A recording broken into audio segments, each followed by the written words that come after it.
أعوذ بالله من الشيطان الرجيم. بسم الله الرحمن الرحيم. إن الحمد لله نحمده ونستعينه ونستغفره ونعوذ بالله من شرور أنفسنا وسيئات أعمالنا. من يهده الله فلا مضل له ومن يضلل فلا هادي له، وأشهد أن لا إله إلا الله وحده لا شريك له، وأشهد أن محمدا عبده ورسوله صلى الله عليه وآله وسلم تسليما كثيرا. أما بعد، د سرور کائنات صلى الله عليه وآله وسلم ژوند. محترم ورونو، زموږ قصه دې ځای ته رارسېدلې وه. د کعبې شریفې د هغه وخت بنا او تعمیر داسې نه و لکه دغه اوسنۍ بنا.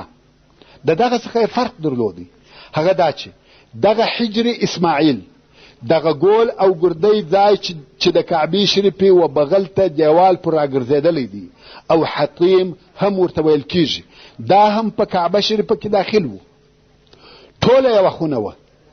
او بل کعبې شریفې دوې دروازې درلودې چې یوه یې دغه اوسنۍ دروازه وه او یوه بله دروازه یې د دغې دروازې پر برابري په هغه مقابل طرف کې وه او دواړې دروازې یې کښته پر مځکه وې او خلاصې به وې.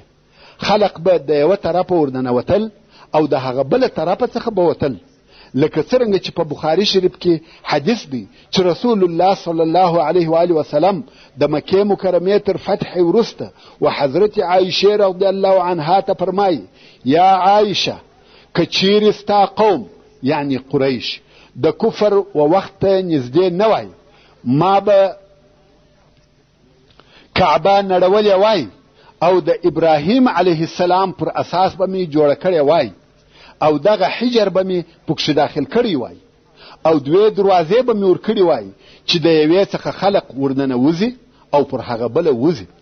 دا په صحیح البخاري کې د کعبې شریفې د پخوانۍ بنا صفت او بیان دی. اوس چې قریشو د کعبې شریفې په بنا شروع وکړه، هغه مال چې دوی راټول کړی وو د کعبې شریفې د پوره جوړولو دپاره لږ وو. نو دوی وویل دونه به جوړه کو چې په دغه راټولو سوو پیسو جوړېدلی سي، ځکه اوس د دوی دپاره دوې لارې وې چې د هغو څخه به یوه اختیاروي.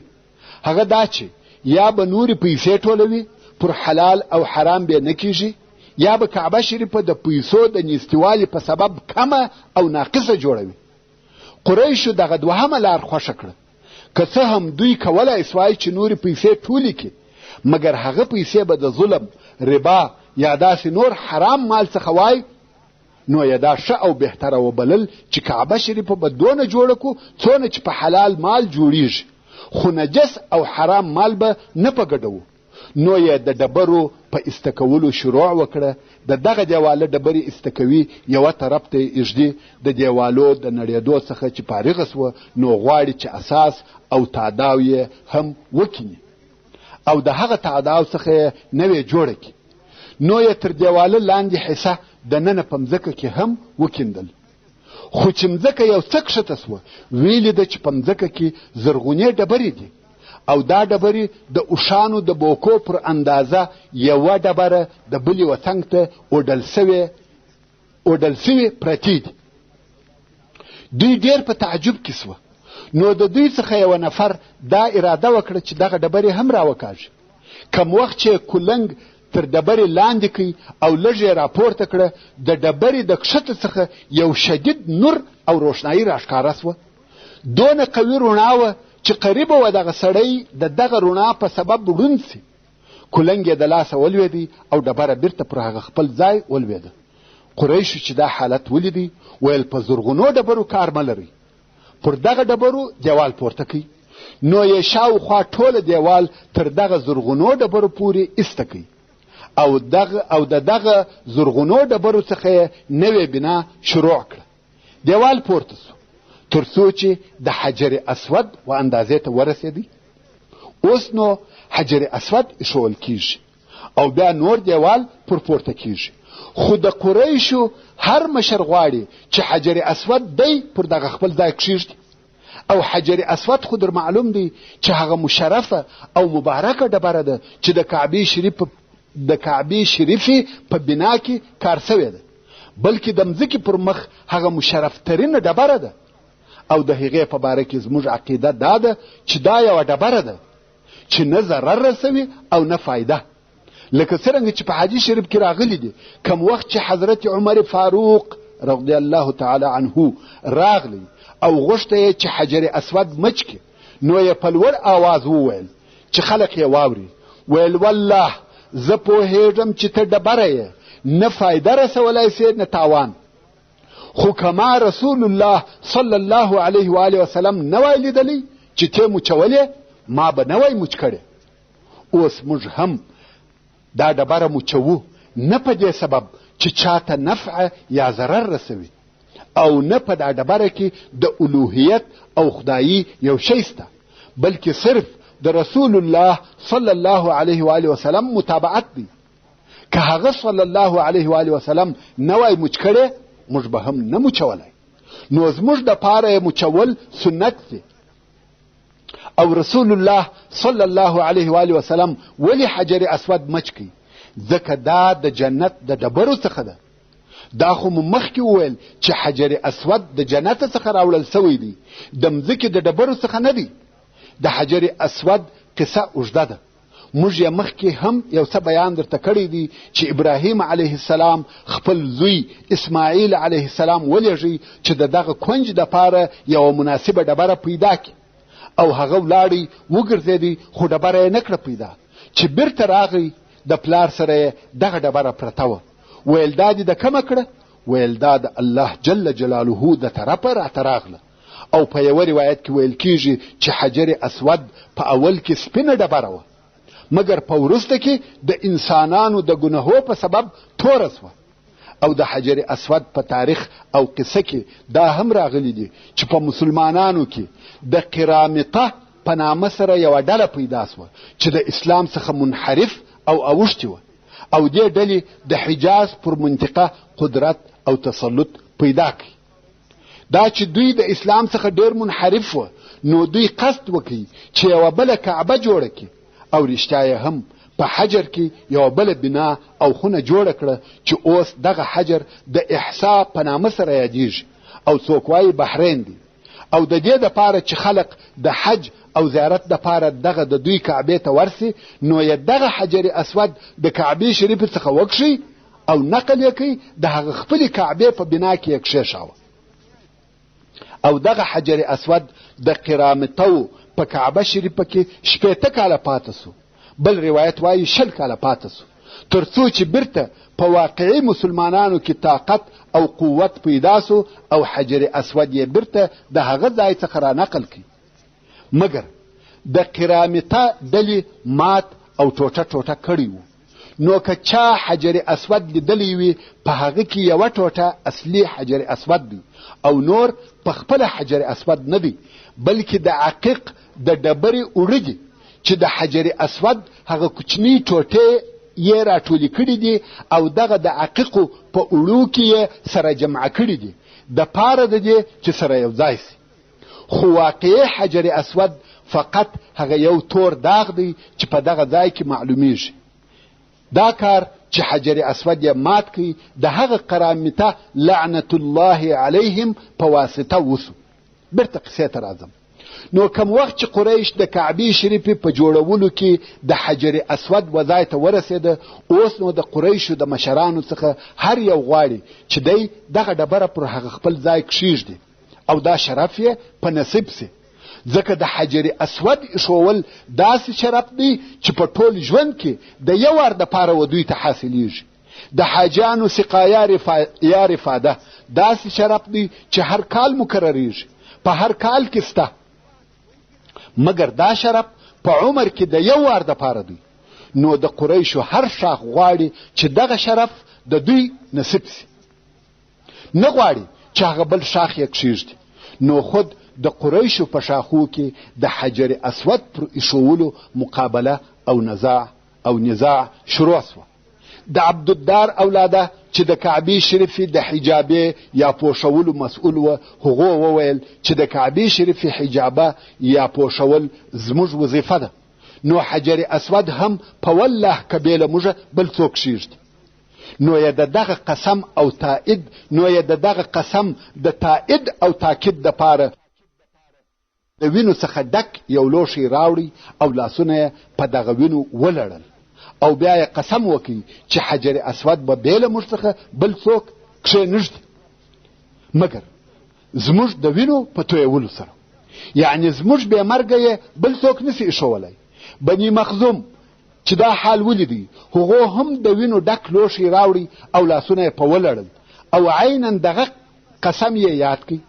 بني عدي ابن کعب چې د حضرت عمر فاروق رضی الله تعالی عنه قوم دی هغو هم د وینو لوښی راوړي او عینا دغه قسم یې یاد کړي.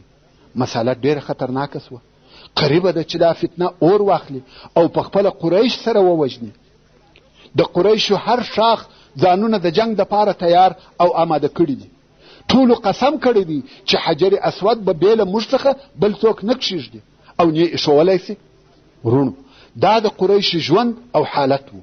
هره مسئله چې په هغه کې شرف او عزت وي دوی تیار او آماده دي چې د هغه شرف د حاصلولو دپاره خپل ځانونه قتل او قرباني کړي.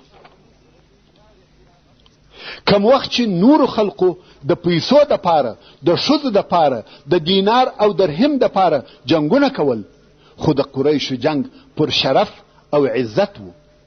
په دغه خطرناک حالت کې د دوی په مابین کې یو هوښیار سړی پیدا سو چې تر ټولو قریشو په عمر زیات و. ویل کېږي چې په دغه وخت کې د ده عمر 100 کاله و او د دغه سړي نوم ابو امیه ابن مغیره و. نو ابو امیه ویل ای قومه پر چی خپل ځانونه بربادوي؟ که تاسې په خپل مابین کې سره وجنګېږئ د قریشو څخه به څوک پاته سي؟ تاسې د مکې سرداران یاست، که تاسې مړه سئ مکه به څوک اداره کوي؟ نو به د مکې د ادارې دپاره د باندې څخه خلق راځي. خلقو هم د ده خبره قبوله کړه او وعده یې وکړه چې د درېیم په فیصله به قناعت کوو. بیا یې د ابو امیه څخه پوښتنه وکړه چې څوک قاضي او فیصله کوونکی وټاکو. ابو امیه ویل ستاسې فیصله به هغه څوک درکوي کم چې دغه د بني شیبه د دروازې څخه اول را داخل سو، یعنی کم سړی چې د دغه دروازې څخه اول و حرم ته داخل سو حکم او فیصله و هغه ته پرېږدي. هر څه چې هغه نفر وویل هغه به قبلوي. ټولو خوښه کړه او په انتظار دي چې څوک به د دغه دروازې څخه راسي. الهي حکمت ته وګورئ. په دغه وخت کې خیر البشر محمد مصطفی صلی الله علیه و آله وسلم د بني شیبه د دروازې څخه و حرم ته ور داخل سو. ټولو نارې کړه الصادق الامین الصادق الامین، راضیو راضیو، یعنی دا څونه ښه کار وسو چې صادق الامین راغلی. هو موږ ټوله د ده په حکم او فیصله خوښ او راضي یو. اوس نو یو لوی عقل پکار دی چې د دې فتنې فیصله وکړي. عقل او حکمت، دانایی او هوښیاري پکار ده چې د خلقو د مابین څخه خصومت او عداوت پورته کړي. قضا او حکم کول آسانه کار نه دی. د دغه قاضي هر خطا امکان لري چې د قریشو د جنگ او تباهی سبب وګرځي. دلته باید سړی د حکمت څخه کار واخلي او تاسې د رسول الله صلی الله علیه و آله وسلم ولوی حکمت ته وګورئ. کم وخت چې ورسول الله صلی الله علیه و آله وسلم ته حال وویل سو او د دوی د نزاع سبب خور معلوم و، نو یې خپل مبارک پټو د اوږو څخه ایسته کړي او پر ځمکه یې اوار کړي، د کعبې شریف څخه لرې، او حجر اسود یې په خپلو مبارکو لاسو پر دغه پټو کښېښاوه. اوس حجر اسود د کعبې شریفې څخه یو څو متره لرې هلته پروت دی. نو یې د قریشو و رئیسانو ته ور غږ کړه، ویل اوس نو په ټولو دغه پټو پورته کړي. په دې پورته کولو کې د قریشو د هر شاخ مشر حصه واخیسته او حجر اسود یې د دغه ځای څخه تر کعبې شریفې پورې یوړی و هغه خپل ځای ته یې ورساوه. بیا نو په خپله رسول الله صلی الله علیه و آله وسلم حجر اسود د هغه پټو څخه واخیستی او د کعبې شریف په بنا کې په خپل مبارک لاسو پر هغه خپل ځای کښېښاوه. و دغه حکمت ته متوجه سواست چې دغه ځای څخه په پټو کې پورته کې دغه مشران فکر کوي چې موږ نو څه کار وکړي، هېڅ مو نه دي کړي. نو ځکه حجر اسود یې لرې یووی د کعبې شریفې څخه او هلته یې په پټو کې کښېښاوه. د هغه ځای څخه د قریشو مشرانو هر یوه د پټو یوه څنډه نیولې ده او تر کعبې شریفې پورې یې راوړي. معلومه سه چې هر یوه یو کار وکړي او په دغه کار کې حصه واخیسته. نو دلته چې راورسېدی دوی پټو پورته نیولی دی، رسول الله صلی الله علیه و آله وسلم حجر اسود واخیستی پر هغه خپل ځای کښېښاوه. نو هغه نفر چې حجر اسود یې پر دغه ځای کښېښاوه هغه محمد مصطفی صلی الله علیه و آله وسلم و. نو د ده علیه الصلاة وسلام په حکمت سره هغه د اور لګېدو پولیته ایسته سوه او قریش د قتل او قتال څخه وساتل سوه. دا هغه مهمه واقعه وه چې د محمد صلی الله علیه و آله وسلم په ژوند کې تر واده وروسته او تر بعثت د مخه پیښه سوې ده، چې په دغه وختو کې د رسول الله صلی الله علیه و آله وسلم عمر 15 کاله و. نور نو رسول الله صلی الله علیه و آله وسلم په عادي ډول سره ژوند کاوه او کومه خاصه واقعه نه ده پیښه سوې. ورونو ستاسې د معلوماتو د زیاتوالي دپاره به د کعبې شریفې د بنا او جوړېدو یو څه تاریخ درته بیان سي. هغه دا چې کعبه شریفه په ټول تاریخ او زمانه کې په یقیني ډول سره فقط 4 واره جوړه سوې ده او تر دغه 4 واره په د مخه جوړېدو کې د علماء کرامو شک او اختلاف سته. هو هلته داسې روایتونه سته چې وایي کعبه شریفه 10 واره جوړه سوې ده، خو اوس تاسې و دغه بحث ته غوږ ونیسئ. اول وار د کعبې شریفې جوړېدل هغه دي چې ابراهیم علیه السلام د خپل زوی اسماعیل علیه السلام په کومک سره جوړه کړه، چې دا هغه د الله عز وجل د امر پر ځای کول وه او دغه جوړېده په قرآن مجید او صحیح احادیثو سره ثابت دی. الله عز وجل د سورة البقره په 128 نمبر آیات کې فرمایي: وَإِذْ يَرْفَعُ إِبْرَاهِيمُ الْقَوَاعِدَ مِنَ الْبَيْتِ وَإِسْمَاعِيلُ رَبَّنَا تَقَبَّلْ مِنَّا إِنَّكَ أَنْتَ السَّمِيعُ الْعَلِيمُ. یعنی ای محمد صلی الله علیه و آله وسلم هغه وخت یاد که چې ابراهیم علیه السلام او اسماعیل علیه السلام د کعبې شریفې تاداونه او بنیادونه پورته کول او دواړو به ویل: ای زموږ ربه ته دغه کار زموږ څخه قبول که. بېشکه چې هم ته یې ښه اورېدونکی او ښه پوهېدونکی، یعنی الهي ته دغه د کعبې شریفې جوړول زموږ څخه قبول که او ته د ټولو دعاوې اورې او د ټولو په نیتو پوهېږې. او په دې باره کې صحیح احادیث هم خورا ډیر دي چې په رانقلولو سره یې بحث اوږدیږي.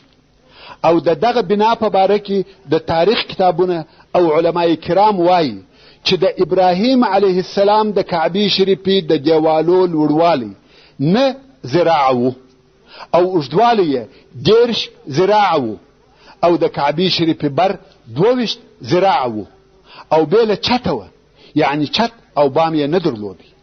او د کعبې شریفې 2 وار جوړول دغه دي چې قریشو تر بعثت او اسلام د مخه جوړه کړه او د دغه وار په جوړولو کې رسول الله صلی الله علیه و آله وسلم هم اشتراک کړی دی. او په دې وار کې د کعبې شریفې د دیوالو لوړوالی 18 ذراعه کوي، خو د اوږدوالي څخه 6 ذراعې او د ذراع یو څه حصه د مال د کمبودۍ په سبب پرېښول، چې دا هغه ځای دی چې حجر یا حتم ورته ویل کیږي. او د کعبې شریفې و شمالي طرف ته دی او د کعبې شریفې دروازه یې د مځکې څخه لوړه کړه. دا د دې دپاره چې څوک بې له اجازې د قریشو دننه ور نسي، چې په دغه باره کې رسول الله صلی الله علیه و آله وسلم د مکې مکرمې تر فتح وروسته و حضرت عایشه رضی الله عنها ته فرمایي یا عایشه که ستا قوم یعنی قریش د جاهلیت و وختو ته نږدې نه وای ما به د کعبې شریفې د نړولو امر کړی وای خو په نوي جوړولو کې به مې هغه حصه پکښې داخله کړې وای کومه چې ځینې ایستل سوې ده او د مځکې سره به مې برابره کړې وای یعنی د کعبې شریفې د ننه مځکه به مې دونه کښته کړې وای چې د مځکې سره برابره وای او یوه دروازه به مې د شرق و طرف ته ور کړې وای بله د غرب و طرف ته نو به دغه جوړوالی هغه د ابراهیم علیه السلام پر اساس وای او دریم وار جوړېده هغه دی کوم وخت چې کعبه شریفه د یزید ابن معاویه په زمانه کې د ده د لښکرو د طرفه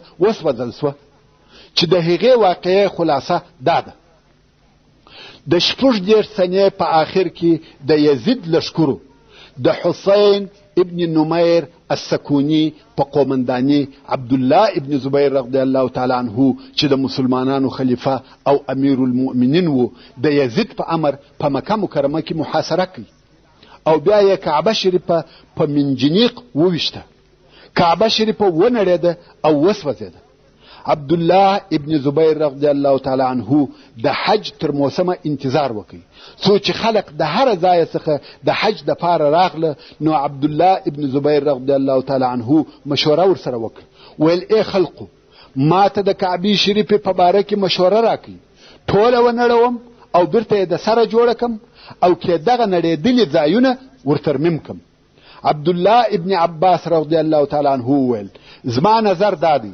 چې نړېدلي ځایونه یې په دغه خپلو ډبرو ورجوړ کړي او نوره کعبه شریفه پر خپل حال پرېږدي ځکه دا هغه کعبه ده چې خلق پر دې مسلمانان سوي دي او دا هغه ډبرې دي چې خلق پر هغو مسلمانان سوي دي یعنی هر څه دي پر خپل حال پاته وي فقط نړېدلي ځایونه یې ورجوړ کړي عبدالله ابن زبیر رضی الله تعالی عنه وویل که ستاسې څخه د هر چا کور نړېدلی او سوځېدلی وای تر هغو نه راضي کېدی چې کور یې بیرته د سره نه وای جوړ کړی نو د خپل رب د کور په باره کې څنګه فکر کوئ نو عبدالله ابن زبیر رضی الله تعالی عنه وویل زه د خپل رب څخه 3 ورځې استخاره کوم بیا پر هغه کار اقدام کوم یا هغه کار کوم چې خیر پکښې ووینم پس له 3 ورځو یې د کعبې شریفې په نړولو شروع وکړه تر څو تر مځکې یې ورسول او بیا یې شاوخوا پردې پر راوګرځولې